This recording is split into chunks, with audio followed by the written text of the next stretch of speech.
In this 2-minute talk, we're going to examine the conclusion of the Lord's Prayer in Matthew chapter 6 verse 13 and explain why it is missing in many of the modern Bible translations.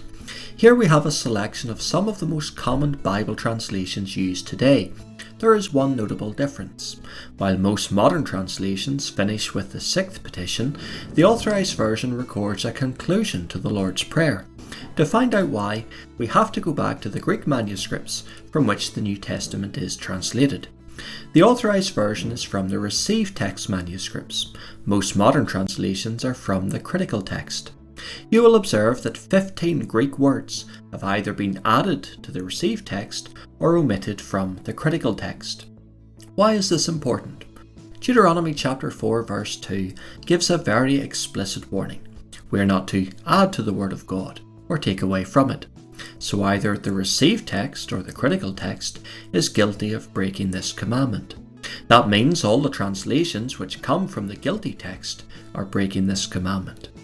The footnotes of the Critical Text shed some light. Some modern translations honestly admit that there is a body of evidence to support the Received Text reading. It is true, some ancient manuscripts omit the words found in the Received Text, but these documents are a comparatively small and unreliable minority.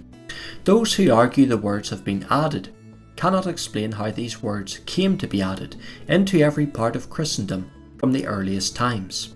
They are evident in ancient lexiconaries and liturgies, and have formed a part of private and public worship throughout the world from the earliest days of the New Testament Church. The evidence to support the Received Text reading goes back as far as the 1st century. The great catechisms of the Reformation and Puritan era all support the inclusion of the Lord's Prayer. Even the Bible commentator William Hendrickson, a supporter of the Critical Text manuscripts, argues for the Authorized Version's reading of the Lord's Prayer. He says, the Authorized Version conclusion reflects the spirit of both the Old Testament and the New. He argues, is it not entirely appropriate that we, the supplicants, having concluded our humble petitions, as it were, turn our eyes upward again in adoration and concentrate heart and mind on God's majesty and love?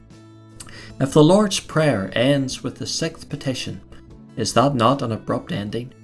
Surely it is proper that the conclusion of the Lord's Prayer brings us away from our petitions and leaves us prayerfully praising God and rendering to Him the glory He is worthy of receiving.